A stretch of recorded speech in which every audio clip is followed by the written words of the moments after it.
Afternoon. Exercise 1.2 उसको मैं direct start नहीं करता। मेरा मानना यह है कि सबसे पहले आप बुनियादी कंसेप्ट्स इन चैप्टर्स में या इस एक्सरसाइज में आने वाले क्वेश्चंस को सीख लीजिए। और मेरी आपको सजेशन होगी कि जब कभी भी आप मैथ के हवाले से बहुत सारे टीचर नहीं बताते, ऐसा है कि या कुछ को मालूम भी होगी, लेकिन एक बात याद रखें कि सबसे पहले एक्सरसाइज को डायरेक्ट सॉल्व कभी भी ना कीजिए। सबसे पहले जाके उनके बेसिक्स कंसेप्ट्स को सीख लीजिए। यानी आपको एक्सरसाइज के डायरेक्ट क्वेश्चंस में जाएंगे तो वहां पे रो मैट्रिक्स पूछा होगा, कॉलम मैट्रिक्स पूछा होगा, इक्वल मैट्रिक्स पूछा होगा, स्केलर मैट्रिक्स पूछा होगा, आइडेंटिटी मैट्रिक्स पूछा होगा, डायगोनल मैट्रिक्स पूछा होगा, ट्रांसपोज पूछा होगा, सिमेट्रिक पूछा होगा या स्क्यू सिमेट्रिक मैट्रिक्स के बारे में पूछा जाएगा आपसे। तो यहाँ पे ऐसा नहीं है कि आप डायरेक्ट जाके उन क्वेश्चंस को सॉल्व करें। सबसे पहले आप एक्सरसाइज के जैसे ही आपने एक एक्सरसाइज खत्म की है, उसके बाद बुक में एक गैप देके उन्होंने कुछ आपको बेसिक्स आइडियाज दिए होंगे। तो सबसे पहले आप उन बेसिक्स आइडियाज को सीखा करें ताकि आपका बेस बन जाए। जब बेस बन जाएगी फिर ये क्वेश्चंस आपको बिल्कुल इजी लगेंगे और बिल्कुल आपको मैथ इतनी इजी सिंपलीफाइड नजर आएगी कि आप कहोगे कि ये तो बिल्कुल जो अब पता चल रहा है कि ये मैथ वाकई किसी जगह पे वर्क कर रही है, कुछ समझाना चाह रही है। आपके पास एक कंसेप्ट होता है जिसे हम लोग कहते हैं रो मैट्रिक्स। क्या होता है रो मैट्रिक्स? नाम से समझिएगा कि इसमें रो होगी। तो क्या सर इसमें कॉलम नहीं होगा? कॉलम होगा। कॉलम कुछ भी हो सकता है। उसकी तादाद याद रखिएगा, वो दो से ज्यादा हो सकते हैं, तीन हो सकते हैं, चार हो सकते हैं, पांच हो सकते हैं, छह हो सकते हैं, सात हो सकते हैं। कॉलम उसमें लातादाद हो सकते हैं, लेकिन उसमें कम से कम रो जो होगी वो एक ही रो होगी। रो एक से ज्यादा नहीं होगी। यानी वो कैसे होंगे? वो कुछ इस तरह होंगे। अब इस बीच में देखिए 1 2 3 4 5। यहां पे रोज देखिए, एक कॉलम देखिए, 1 2 3 4 और 5 कॉलम आपके पास बन गए। लेकिन याद रखना है कि आपके पास यहां पे रो क्या है? वो एक ही है। यानी ये एक ही कतार में लिखे गए नंबर्स हैं। इसलिए याद रखिए, रो मैट्रिक्स वो मैट्रिक्स होते हैं जिसमें रो क्या होती है? Having one row.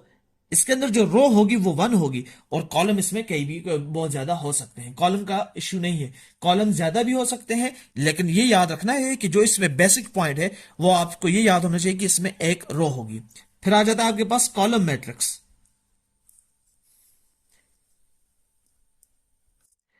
आपने देखा एक रो है, कहो ये रो मैट्रिक्स है, कॉलम को छोड़ दो। अब आ जाते हैं कॉलम मैट्रिक्स की तरफ। कॉलम मैट्रिक्स क्या है कि जब आपके पास किसी मैट्रिक्स के अंदर कॉलम क्या हो? वो एक ही हो, लेकिन आपके पास रो ज्यादा हो सकती है। कॉलम कितने होंगे? कॉलम आपके पास, ये दोबारा बता रहा हूं, कॉलम आपके पास एक होगा, वन कॉलम। इसका मतलब यह है कि अगर मुझे किसी कॉलम मैट्रिक्स का ऑर्डर लिखना होगा तो उसका फार्मूला क्या था ऑर्डर के लिए? M cross N. इसका मतलब क्या था? ऑर्डर का मतलब था आर सी, मतलब आर क्रॉस सी। इसका मतलब है इसमें रो 2 3 4 5 हो सकती है, लेकिन हर एक जगह पे कॉलम क्या आएगा? वन आएगा। क्यों? क्योंकि अगर कॉलम वन आ गया तो इसका मतलब यह है कि ये कौन सा मैट्रिक्स है? कॉलम मैट्रिक्स है। अब पता है आपको क्वेश्चंस कैसे देते हैं? ये बेसिक्स 9th क्लास के क्वेश्चंस होते हैं। वो कहते हैं आइडेंटिफाई द फॉलोइंग मैट्रिक्स। पता है कैसे देते हैं? क्वेश्चन होता है 1 क्रॉस 2। आपसे पूछते हैं ये रो मैट्रिक्स है, ये कॉलम मैट्रिक्स है, ये कौन सा मैट्रिक्स है? तो एक बात याद रखनी है, आपको ये याद रखना है, आर का मतलब होता था, ये वन जो है ये पहला आर होता है, फिर दूसरा क्या होता है? कॉलम होता है। तो जब आपसे पूछा जाए कि ये रो मैट्रिक्स है या कॉलम मैट्रिक्स है, तो आपने देखना है कि यहां पे रो कितनी दी हुई है? वन। तो जब रो की तादाद एक हो जाए इसका मतलब यह है कि ये रो मैट्रिक्स है। लेकिन अगर आपको ऐसे दे दिया जाए 2 क्रॉस 1, 3 क्रॉस 1, 4 क्रॉस 1, 6 क्रॉस 1, जब भी आपके पास कॉलम क्या आ जाएगा? एक आ जाएगा, तो आपके पास ये कॉलम मैट्रिक्स है। इसका मतलब ये कि जब कभी भी आपके पास ऑर्डर ऑफ मैट्रिक्स इस तरह है 2 क्रॉस 1, 3x1, 4x1, 6x1, तो याद रखिएगा 1 जब भी आएगा इसका मतलब यह है कि ये किस मैट्रिक्स की पहचान है, कॉलम मैट्रिक्स की पहचान है। ये एक और मैट्रिक्स भी की भी पहचान होती है, लेकिन वो जब आपके पास मैं वहां उस टॉपिक पे पहुंचूंगा तो फिर बताऊंगा कि ये एक और कौन सा मैट्रिक्स हो सकता है। लेकिन ये याद रखना है कि कॉलम मैट्रिक्स में हमेशा कॉलम की तादाद क्या होगी, 1 होगी, और रो मैट्रिक्स में हमेशा रो की तादाद, यानी इसको 1/2 को 1x2 को मैं ऐसे भी लिख सकता हूं, 1x3, 1x4, 1x5, 1x6, ये इसको मैं इस तरह लिख सकता हूं। लेकिन चूंकि इसमें रो की तादाद क्या होगी, 1 होगी, तो इसलिए ये याद रखना है कि ये मेरे पास तरीका है रो मैट्रिक्स और कॉलम मैट्रिक्स को फाइंड करने का। Thank you. अच्छा, अब आ जाते हैं रेक्टेंगुलर मैट्रिक्स की तरफ। कॉलम मैट्रिक्स भी हो गए, रो मैट्रिक्स भी हो गए। अब जब आपने रेक्टेंगुलर मैट्रिक्स की पहचान करनी हो तो एक बात समझ लीजिएगा, आपके पास ये बनेगा रेक्टेंगल की फॉर्म में। और पता है रेक्टेंगल की खुसूसियत क्या है, कि इसमें रो कभी भी कॉलम के बराबर नहीं होता है। ये बात याद रख लीजिएगा। जब कभी भी आपको रो और कॉलम आपस में बराबर नजर ना आए तो याद रख लो रेक्टेंगुलर मैट्रिक्स ही होता है वो। जैसा कि मेरे पास 1x3 हो, अब अगर एक जाविये से देखो तो ये आपके पास रो मैट्रिक्स की बात कर रहा है। मैंने कहा था ना कि मैं आपको बताऊंगा कि ये 1x3, 1x2, 1x6, 1x5, ये आपके पास रो मैट्रिक्स तो है, लेकिन ये एक और मैट्रिक्स की भी हवाला देता है, और उस मैट्रिक्स का नाम है रेक्टेंगुलर मैट्रिक्स। रेक्टेंगुलर मैट्रिक्स क्यों है? क्योंकि रो की तादाद कितनी है? 1। कॉलम की तादाद कितनी है? 3। क्या 1 और 3 आपस में बराबर होते हैं? कभी भी नहीं। इसलिए ये रेक्टेंगुलर मैट्रिक्स की पहचान होगी। इसी तरह 2x3, 4x1। अब ये 4x1 अगर आप गौर से देखो तो ये कॉलम मैट्रिक्स को भी रिप्रेजेंट करता है, लेकिन ये एक और मैट्रिक्स कौन सा है? ये रेक्टेंगुलर मैट्रिक्स है। तो रेक्टेंगुलर मैट्रिक्स की पहचान क्या है? रेक्टेंगुलर मैट्रिक्स के अंदर कॉलम और रोज आपस में कभी भी बराबर नहीं होते। ये आपने बुनियादी बात याद रखनी है। मैं एग्जांपल्स दूं तो एग्जांपल्स मेरे पास बहुत सारी हैं, लेकिन आप देख लीजिए A, B, C, D, E and F। मेरे पास जो कॉलम है, मेरे पास 2 कॉलम है और मेरे पास 3 रोज हैं। तो अब मेरे पास 3 रोज है और 2 कॉलम्स है। इसका मतलब यह है कि यह भी मेरे पास रेक्टेंगुलर मैट्रिक्स की पहचान है। यह आपने याद रखना है कि रो मैट्रिक्स क्या है, कॉलम मैट्रिक्स क्या है और रेक्टेंगुलर मैट्रिक्स क्या है। और रेक्टेंगुलर मैट्रिक्स की कोई एक वैल्यू वो कभी कभार कॉलम मैट्रिक्स को भी रिप्रेजेंट कर रही होती है और कभी कभार वो रो मैट्रिक्स को भी रिप्रेजेंट कर रही होती है। मतलब क्या? मतलब अगर रेक्टेंगुलर मैट्रिक्स की वैल्यू ये आ जाए 1x3, तो ये रेक्टेंगुलर मैट्रिक्स तो है ही है, क्योंकि रो और कॉलम आपस में बराबर नहीं है। लेकिन ये रो मैट्रिक्स भी है। रो मैट्रिक्स इसलिए है क्योंकि इसमें एक रो है। और कभी कभार रेक्टेंगुलर मैट्रिक्स की वैल्यू आपको कॉलम मैट्रिक्स की भी पहचान दे रही होती है। वो कैसे? कि जब आपके पास कॉलम की तादाद 1 हो और आपके पास रोज मल्टीपल हो, तो फिर ये याद रखना है कि कॉलम मैट्रिक्स क्या है और रो मैट्रिक्स क्या है। इसका मतलब ये है कि अगर आपसे कोई पूछे कि 4x1 ये किसी मैट्रिक्स का मेरे पास ऑर्डर है, तो ये कौन कौन सा मैट्रिक्स हो सकता है, तो याद रखना ये रेक्टेंगुलर मैट्रिक्स तो है ही है, लेकिन ये आपके पास कॉलम मैट्रिक्स भी है। कॉलम मैट्रिक्स किस बुनियाद पे है? कॉलम मैट्रिक्स की बुनियाद ये है कि एक कॉलम है। रेक्टेंगुलर मैट्रिक्स क्यों है? क्योंकि रेक्टेंगल के अंदर कॉलम और रोज और कॉलम की तादाद बराबर नहीं होती, तो यहां पे कॉलम और रो की तादाद आपस में बराबर नहीं है। इसी वजह से रेक्टेंगुलर मैट्रिक्स कहलाता है। This is all about rectangular matrix. Rectangular matrix को पढ़ने के बाद अब स्टार्ट करते हैं स्क्वायर मैट्रिक्स के बारे में कुछ बातें करते हैं। स्क्वायर को अगर आप गौर से देखो तो स्क्वायर के बारे में क्या कहा जाता है? स्क्वायर के बारे में कहा जाता है कि इसकी 4 साइड्स इक्वल होती है। यही कंसेप्ट यहां पे अप्लाई होगा। क्या मतलब? इसमें रो कॉलम के बराबर होगा। यह बुनियादी बात याद रखनी है। मतलब क्या? 1x1। इसका मतलब यह है कि ये मेरे पास स्क्वायर मैट्रिक्स है। 2x2, 3x3, 4x4, 5x5, यानी ऐसा मैट्रिक्स कि जिसके अंदर रोज भी और कॉलम भी आपके पास इक्वल आ जाए, तो वो आपके पास कौन से आ जाएंगे? Square matrix. लेकिन जैसे ही रोज ज्यादा होगी और कॉलम कम, कॉलम ज्यादा हुआ है, रोज कम, तो उस वक्त ये मैट्रिक्स कन्वर्ट हो जाएगा एक और मैट्रिक्स में, जिसको हम लोगों ने अभी डिस्कस कर चुके हैं, उसको हम लोग कहते थे रेक्टेंगुलर मैट्रिक्स। ये आपने याद रखना है। फिर उसके बाद आपके पास आ जाता है एक और टर्म है जिसे हम लोग कहते हैं नल मैट्रिक्स या जीरो मैट्रिक्स। अब नल मैट्रिक्स या जीरो मैट्रिक्स क्या है? इसमें आपके पास ऑर्डर कैन बी एनीथिंग। मतलब क्या? आपके पास कोई भी ऑर्डर हो, 1x1 हो, 2x2 हो, यानी आपके पास इक्वल मैट्रिक्स का ऑर्डर हो, आपके पास रेक्टेंगुलर मैट्रिक्स का ऑर्डर हो, या आपके पास रो मैट्रिक्स का ऑर्डर हो, या आपके पास कॉलम मैट्रिक्स का ऑर्डर हो, या आपके पास स्क्वायर मैट्रिक्स का ऑर्डर हो, यानी कोई भी ऑर्डर हो, 2x2 की जगह 3x3 हो, 2x1 की जगह 3x1 हो, यानी कॉलम मैट्रिक्स ही होगा लेकिन 3x1, 4x1, और आपके पास रो मैट्रिक्स का कोई भी ऑर्डर हो, 1x2, 1x3, 1x4, 1x5, और आपके पास अगर ये इक्वल मैट्रिक्स यानी स्क्वायर मैट्रिक्स का ही पार्ट है 1x1, तो कोई भी मैट्रिक्स हो, उसका ऑर्डर कोई भी हो, लेकिन पता है क्या, उसमें जो एंटिटीज होगी, अब मान लीजिए ये मेरे पास, जैसे देखिए ये मेरे पास कॉलम मैट्रिक्स है, तो अब ये कॉलम मैट्रिक्स में जो एंटिटीज यहां पे डाली गई है, ये जो नंबर यहां पे मौजूद है, वो क्या है? सारे नल है। वो क्या है? जीरो है। तो ऐसे मैट्रिक्स को आप क्या कहोगे? आपके पास नल या जीरो मैट्रिक्स कहलाएगा। यानी इसमें कोई भी एंटिटीज आप डालें, कोई भी, लेकिन वो सारे के सारे एलिमेंट या डिजिट्स क्या होंगे? वो जीरो होंगे। Sorry, zero zero zero zero. ये याद रखना है नल और जीरो मैट्रिक्स के बारे में। अच्छा, अब आ जाते हैं ट्रांसपोज ऑफ मैट्रिक्स पे।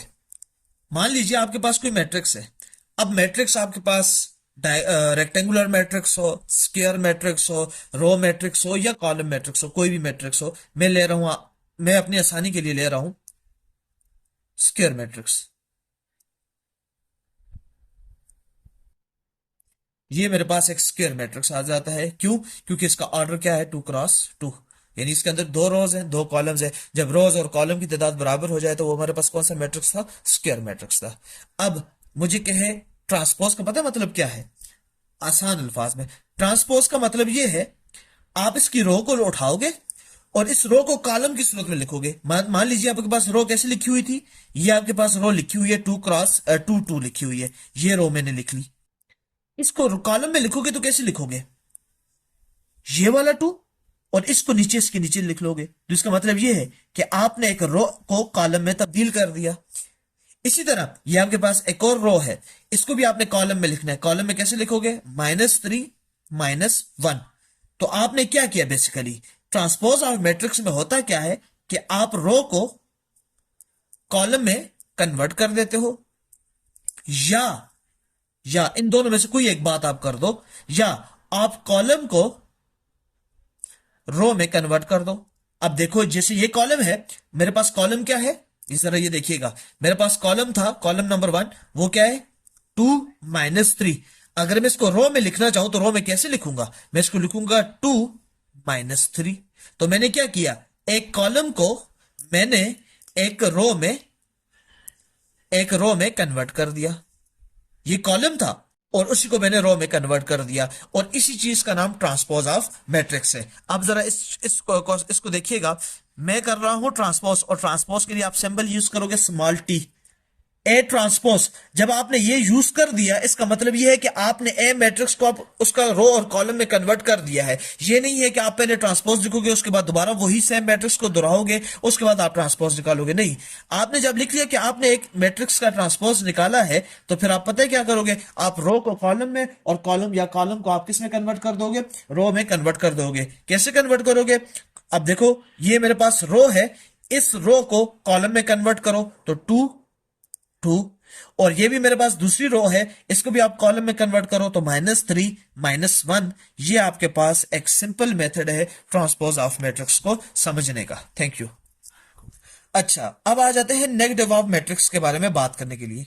मान लीजिए मेरे पास एक मैट्रिक्स ए है और उसकी जो वैल्यू है वो कुछ इस तरह है, 2 है, -3 है, -1 है, एंड +4 है, यानी +2। वैसे प्लस के साइन को अमूमन नहीं लिखा जाता, जब कोई साइन मौजूद ना हो तो कंसिडर किया जाता है, प्लस साइन ही कंसिडर किया जाता है। अब मुझे कहा जाए कि इस मैट्रिक्स का नेगेटिव मालूम करें, तो आपको पता है आपने नेगेटिव क्या करना है। आपने, याद रखिएगा, मैथ का एक सिंपल रूल है, आपने इक्वेशन की एक तरफ जो आपने ऑपरेशन कंडक्ट किया है, आपने दूसरी तरफ भी वही ऑपरेशन कंडक्ट करना है। तो दूसरा ऑपरेशन क्या होगा, आपने इस तरफ मल्टीप्लाई कर दिया माइनस साइन को। अब इससे मुराद क्या आएगा कि आपने किसी गिवन मैट्रिक्स को उसका नेगेटिव निकाल दिया है। अब आगे वाली बात, आपने क्या करना है, अब इस माइनस साइन को यहां नहीं लिखोगे, बल्कि इस माइनस साइन को हर एक नंबर के साथ मल्टीप्लाई करोगे। तो अगर मैं +2 को माइनस के साथ मल्टीप्लाई करूं तो आपके पास आंसर आ जाएगा -2। माइनस को जब इसके साथ मल्टीप्लाई करूंगा तो आपके पास आ जाएगा 3।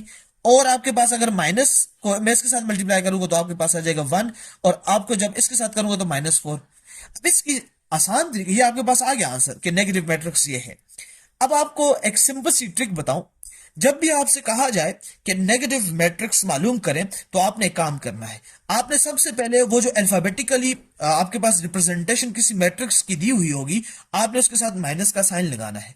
इक्वेशन की दूसरी तरफ जाना है तो जो जो एंटिटीज के साथ जो जो साइन है उस साइन को रिवर्स कर देना है। मान लीजिए यहां प्लस था तो उसको माइनस कर दीजिए, यहां माइनस था उसको आप प्लस कर दीजिए, यहां माइनस था आप मैंने इसको प्लस कर दिया, और यहां प्लस था तो मैंने उसको माइनस कर दिया। इस तरीके से, इस शॉर्ट नोट से आप किसी भी गिवन मैट्रिक्स का नेगेटिव मैट्रिक्स निकाल सकते हैं।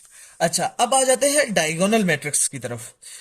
मैंने यहाँ पे symmetric matrix and skew symmetric matrix मैंने वो उसे स्किप किया है। क्यों स्किप किया है, क्योंकि जब उसका टाइम आएगा इसके बाद ये मैं बेसिक कंसेप्ट बना रहा हूँ, इसके बाद एक बेसिक कंसेप्ट की एक और वीडियो भी बनाऊंगा, कि उसके बाद फिर इंशाल्लाह थर्ड वीडियो जो होगी वो लेसन 1.2 की एक्सरसाइज के मैं पार्ट को सॉल्व करवाऊंगा। मेरा जो बुनियादी मकसद है वो यही है कि आपको जब बेसिक कंसेप्ट आ जाए उसके बाद आप खुद एक दफा ट्राई करें। जब आप खुद दफा एक ट्राई करेंगे और आपको एक दफा उस चीज को सॉल्व करेंगे तो आपके कंसेप्ट मजीद मजबूत हो जाएंगे। अब डायगोनल मैट्रिक्स क्या होंगे, सबसे पहले डायगोनल मैट्रिक्स के बारे में एक चीज जान लें, ये बेसिकली स्क्वायर मैट्रिक्स होगा। ये होगा बेसिकली क्या, एक्चुअल में ये कोई स्क्वायर मैट्रिक्स होता है। इसका मतलब क्या, इसका ऑर्डर क्या हो सकता है, 1x1, 2x2, 3x3, 4x4, 5x5। इसका मतलब यह है कि इसका ऑर्डर तो यही होना है। ये नहीं हो सकता कि 1x2 हो, 2x3 हो, ऐसा नहीं होगा। ये बेसिकली वो स्क्वायर मैट्रिक्स होता है जिसमें क्या होता है, मान लीजिए मैं ले रहा हूं एक डायगोनल मैट्रिक्स।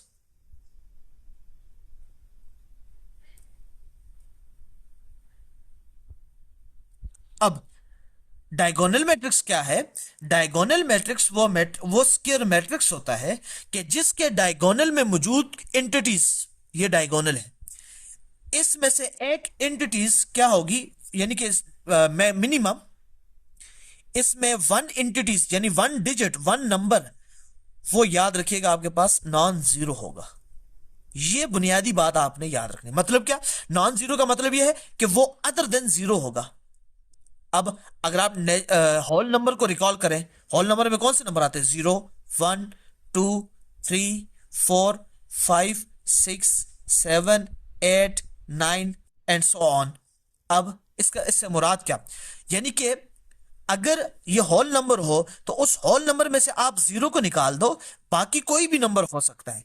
एक नॉन जीरो होना बहुत लाजमी है, ये डायगोनल मैट्रिक्स की खुसूसियत है। सिमिलरली आप देख लो, ये आपको कंसेप्ट आने चाहिए, 0, 0, 0, फिर 0, 1, 0, 0, 0 एंड 3। अब जरा गौर करें, ये एक डायगोनल में है कि नहीं है, ये 3। जब ये डायगोनल में है तो आप देख लीजिए इस डायगोनल में मौजूद हमारे पास 2 डिजिट्स ऐसे डिजिट्स हैं कि जो हमारे पास नॉन जीरो है। एक 1 है जो 0 नहीं है और एक 3 है जो 0 नहीं है। तो ये आपके पास डायगोनल मैट्रिक्स का कंसेप्ट है। डायगोनल मैट्रिक्स के बारे में क्या बुनियादी बात याद रखनी है, सबसे पहले ये याद रखना है कि ये होते स्क्वायर मैट्रिक्स हैं और इसके डायगोनल में मौजूद मिनिमम 1 एंटिटी ऐसी होनी चाहिए जो नॉन जीरो होनी चाहिए, जो अदर देन जीरो होनी चाहिए। ये आपने बुनियादी बात याद रखनी है। अच्छा, अब आ जाते हैं स्केलर मैट्रिक्स। स्केलर मैट्रिक्स के बारे में याद रखिएगा, पहला पॉइंट, ये डायगोनल मैट्रिक्स होंगे। मतलब क्या, मतलब ये कि इस मैट्रिक्स की जो डायगोनल अलाइनमेंट होगी उस डायगोनल पॉइंट्स पे ही एंटिटीज मौजूद होंगी। लेकिन वो एंटिटीज पता है क्या होंगी, वो ये बुनियादी बात याद रखनी है, वो डायगोनल पे मौजूद तमाम की तमाम ऑल एंटिटीज,